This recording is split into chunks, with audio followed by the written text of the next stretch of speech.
This program contains true stories of rescues. All of the 911 calls you will hear are real. Whenever possible, the actual people involved have helped us reconstruct the events as they happened.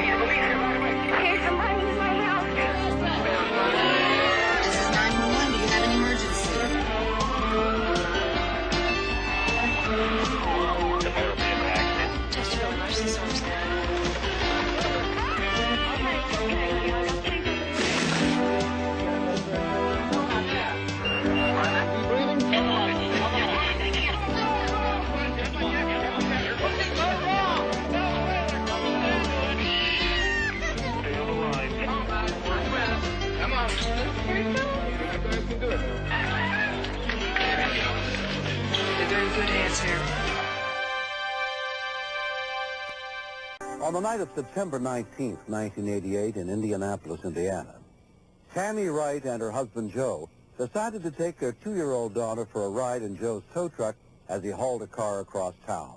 They had no reason to be concerned as they made their way through the darkened city streets.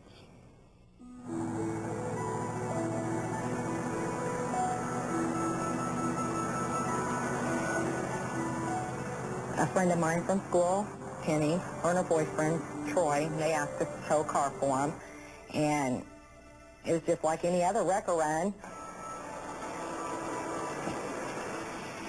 Penny walked back to the wrecker to tell Joe where they wanted the car parked.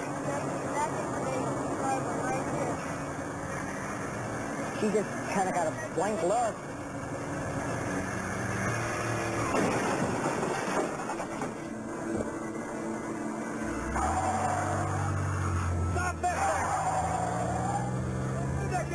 It was stupid. I mean, he goes running after this guy, and the guy had already hit us in the rear end, not even tried to stop.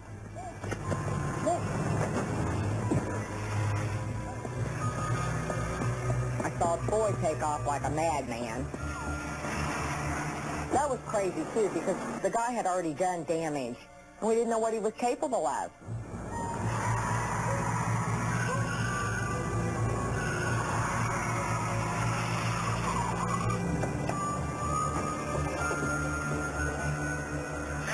Joe Wright reported the accident to the roadside service company that had dispatched his truck. Yeah, this is Susan at AAA Dispatch. One of our drivers has been involved in an accident.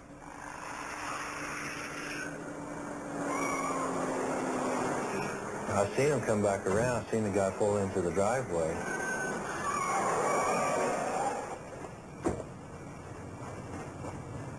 Troy reaches into his trunk and grabs his ball bat and heads to the house. Come on, go! Yeah? Come on, hey, come on! Let's go! Come on, man! Yeah, good, come on!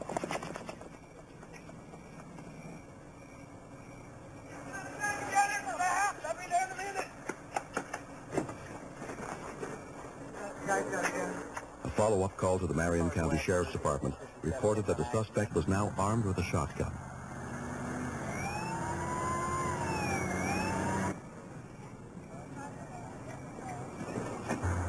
Deputy Eugene Patrick was the first officer on the scene.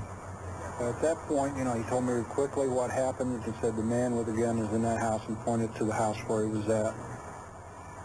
Everything's speeding up now because you're getting geared up for a potential dangerous situation. I don't care who you are, police officer, fireman, or any John citizen, you get scared.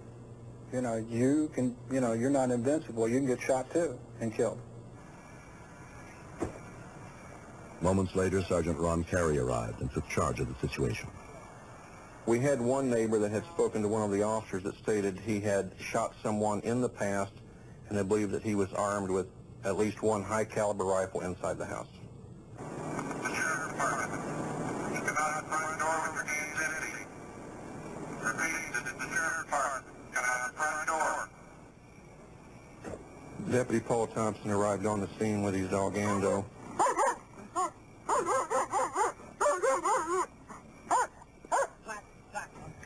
He asked me what we had and where I needed him to position himself.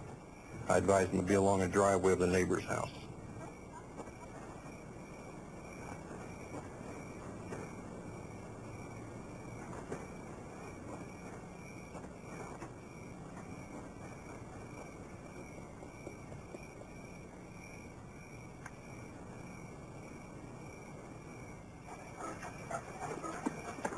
Yeah.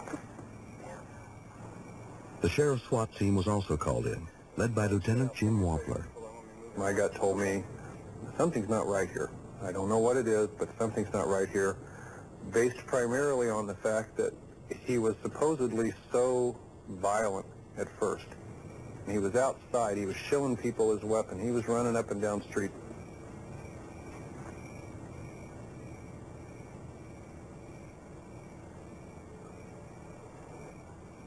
Here in 1675, I'm coming around from behind you, Paul.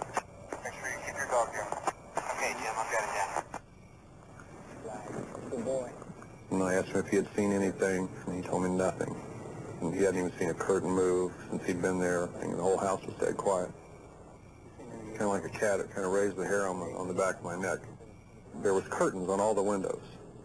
And if this guy was in that house, some of those curtains somewhere along the at some point would have moved. I mean, this guy's not going to have people yelling at him without taking a peek every once in a while.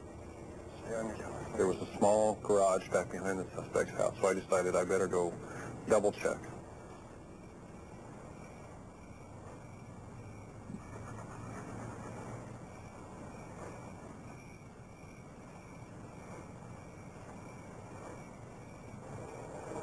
When these things happen, there's always a space in there where everything just stops. You've already tried talking to the guy, so you quit. You know, you shut the PA systems down. It hasn't worked. So what are you going to do next? You know, everybody goes back and they sit and they think. The house is quiet. There's nothing going on in the street. We shut all the traffic off. There is no noise. It's just dead silence.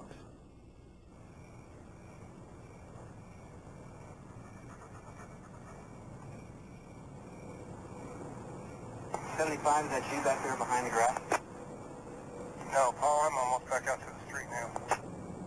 Okay, I just heard something back here. Okay, I'll see if I can get somebody back there and check it out, or I'll come back myself.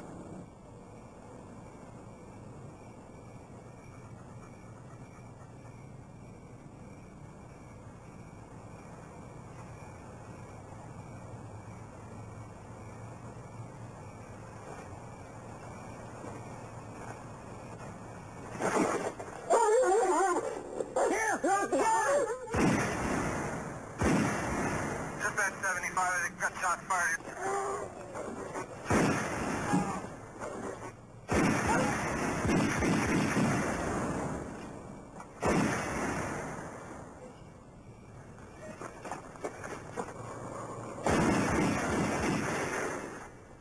Dispatch K916, I've been shot. My dog's been shot. Damn, Paul, get him!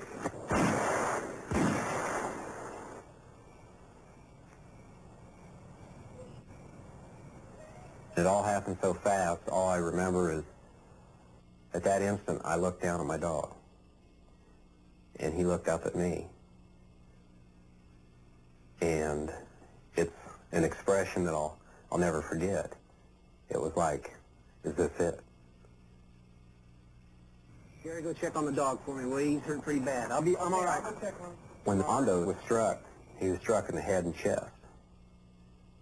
And when he realized he was in trouble, he looked to me. And he was coming back for help.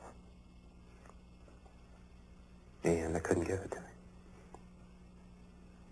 him. Deputy Paul Thompson was taken to be treated for a shotgun blast to the foot. We'll take care of the dog, Paul. About that time, one of the paramedics went over and checked the dog. And they said there were no vital signs. He'd already passed away. Ando had reacted to save Paul's life without being given a command. After everything he did, I just felt bad about leaving him away there. But luckily I had some friends who took care of him.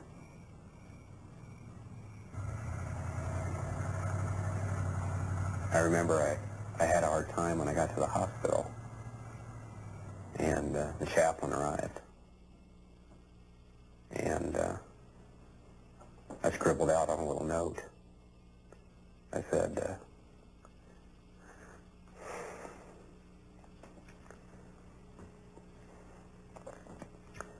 could you say a little prayer for my dog?